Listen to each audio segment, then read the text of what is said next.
మళ్ళీ అసీం మున్నీర్ రంగంలోకి వచ్చాడు. మామూలుగా మనకి అసీం మున్నీర్ అంటే పాకిస్తాన్ ఆర్మీ చీఫ్, అతని మార్షల్ అనే బిరుదు కూడా ఇచ్చారు. 60 ఏళ్ళ తర్వాత పాకిస్తాన్లో మార్షల్ బిరుదు వచ్చిన వ్యక్తి అనమాట ఈయన. సో అసీం మున్నీర్ అంతకుముందు ఏప్రిల్ 16న ఆయన ఒక ఉపన్యాసం ఇచ్చాడు ఎన్ఆర్ఐ పాకిస్తాన్ల సమావేశంలో. అందులో ఆయన కాశ్మీర్ని జోగులర్ వెయిన్ అంటే ఒక జీవనాడి అనుకోవచ్చు, జీవనాడిని పాకిస్తాన్కి జీవనాడి జోగులర్ వెయిన్ కాశ్మీర్ అని, తర్వాత 2 నేషన్స్ థియరీ, హిందూ ముస్లింలు అన్ని విషయాల్లో కూడా వేరువేరని, వాళ్ళు కలవడం అసాధ్యమని ఇలాగా ఆయన మాట్లాడాడు. ఆయన మాట్లాడిన ఆయన 16 మాట్లాడితే 22 6 రోజులకి పహల్గామ్ అటాక్ జరిగింది. దానికి ఒక కోడ్ అని కూడా అంటున్నారు. ఆయన మాట్లాడినాక ఇక్కడ ఉన్న టెర్రరిస్టులకి అది కోడ్గా భావించి చేయాలన్న ఒక ప్లాన్ ముందుగానే ఉందని కూడా అంటున్నారు. ఏదేమైనా ఆయన రెచ్చగొట్టింది ఆయనే. అసలు ఇండియా పాకిస్తాన్కి వారికి కారణమే ఈ అసీం మున్నీర్. అలాంటి వ్యక్తి యుద్ధం జరిగేటప్పుడు ఎక్కడ కనబడలేదు, తర్వాత కూడా ఎక్కడా లేదు. ఇప్పుడు సడన్గా మళ్ళీ మొన్న ఒక వర్చువల్ 29న వర్చువల్ మీటింగ్ అడ్రస్ చేశాడు.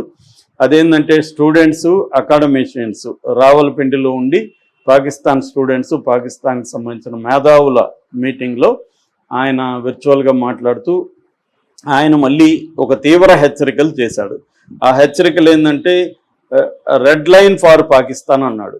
రెడ్ లైన్ ఫార్ పాకిస్తాన్ అంటే అలర్ట్గానే ఉన్నాం మేము, యుద్ధం వచ్చే అవకాశం ఉందన్నట్టుగా ఆయన మాట్లాడాడు. రెండవది no deal on Pak PoK with India, అంటే పాకిస్తాన్ ఆక్యుపైడ్ కాశ్మీర్ మీద చర్చలు అనేవి, డీలింగ్స్ అనేవి ఇండియాతో ఉండవు అని క్లియర్గా చెప్పేశాడు. పాకిస్తాన్ మాది, కాశ్మీర్ మాది, దాని మీద మళ్ళీ ఏం చర్చిస్తాం, మాదని డిక్లేర్ అయిపోయినాక దాంట్లో చర్చలే ఉంటాయి అన్నట్టుగా ఆయన మాట్లాడుతున్నాడు. అంటే ఒక పక్కేమో షహబాజ్ షరీఫ్ ఏమో మేము చర్చలకి రెడీ అంటాడు, ఈయనేమో అలా అంటాడు.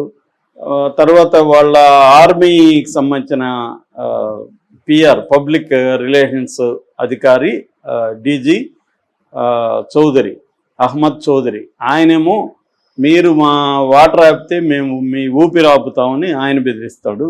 సో ఈ చూస్తే పాకిస్తాన్ వైపు నుంచి చూస్తే యుద్ధాన్ని మళ్ళీ వాళ్ళు రీస్టార్ట్ చేయబోయేట్టుగా కనబడుతుంది. ఇంకొన్ని మనం గమనిస్తే పాకిస్తాన్ మనీ పరంగా కూడా వాళ్ళు చాలా పేదలో ఉందని మనం అనుకుంటాం, కానీ వాళ్ళకి ఈ మధ్య ఫండ్ కూడా బాగానే వచ్చింది. మనకు ఐఎంఎఫ్ నుంచి లాస్ట్ ఇయర్ వాళ్ళకి $7 బిలియన్ బెయిల్అవుట్ ఇచ్చారు. ఇప్పటి వరకు 24 సార్లు ఐఎంఎఫ్ బెయిల్అవుట్ ఇస్తుంది వాళ్ళకి. ఈ ఇయర్ కూడా యుద్ధం జరుగుతున్నప్పుడే వాళ్ళకి 1 బిలియన్ రిలీజ్ చేశారు, ఇంకో 2.7 బిలియన్స్ రిలీజ్ చేసే అవకాశం ఉంది. ఇప్పుడు కొత్తగా వస్తున్న వార్త ఈరోజు మార్నింగ్ చూశాను నేను, అది వరల్డ్ బ్యాంక్ కూడా $40 బిలియన్ అప్పు ఇవ్వడానికి సిద్ధమైనట్టుగా చెప్తున్నారు. అంటే ఇండైరెక్ట్గా వరల్డ్ బ్యాంక్ అయినా ఐఎంఎఫ్ అయినా అమెరికా కంట్రోల్లో ఉంటాయి. ఇండైరెక్ట్గా అమెరికా వీళ్ళ దేశంలో పెట్టుబడులు పెట్టడానికి కానీ, నేను అంతకుముందు కూడా చెప్పాను, ఈ క్రిప్టో కరెన్సీ విషయంలో ట్రంప్ కొడుకు వీళ్ళు కూడా పెట్టుబడి పెడుతున్నారు పాకిస్తాన్లో. ఇప్పుడు అప్పు పేరుతో వాళ్ళకి ఇస్తున్నారు. ఈ అప్పు తీసుకున్న డబ్బులంతా వాళ్ళ ఆయుధాలు కొనుక్కోవడానికి ఆల్రెడీ చైనా నుంచి కొత్తగా యుద్ధ విమానాలు కొంటున్నారు, టర్కీ నుంచి డ్రోన్స్ కొంటున్నారు.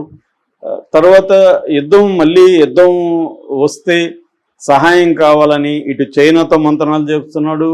నిన్న మొన్న కూడా అజర్బైజాన్తో, టర్కీతో వాళ్ళు కలిశారు, మీటింగ్లు పెడుతున్నారు. అంటే క్లియర్గా వాళ్ళ దగ్గర డబ్బులు ఉంది, వాళ్ళకి ఈ 3 దేశాల ఓపెన్గా సహాయం ఉంది. చైనా, టర్కీ, అజర్బైజాన్, ఇండైరెక్ట్గా అమెరికా కూడా సహాయం చేస్తుంది. ఈ నేపథ్యంలో వాళ్ళు మళ్ళీ ఇండియాని ఇబ్బంది పెట్టాలి అన్న ప్లాన్ కనబడుతుంది, మళ్ళీ ఇండియా మీద యుద్ధం ప్రకటించాలి అన్న ప్లాన్ కనబడుతుంది. ఇటువైపు ఏమో మన వాళ్ళు చూస్తే మోడీ కానీ అమిత్ షా వీళ్ళు ఏం మాట్లాడుతున్నారంటే చాలా ఏళ్ళు వెనక్కి కోలుకోవడానికి, మన దెబ్బకి పాకిస్తాన్ కోలుకోవడానికి అనేక సంవత్సరాలు పడుతుందని వీళ్ళు మాట్లాడుతున్నారు. కానీ అది బిలీవబుల్గా లేదు.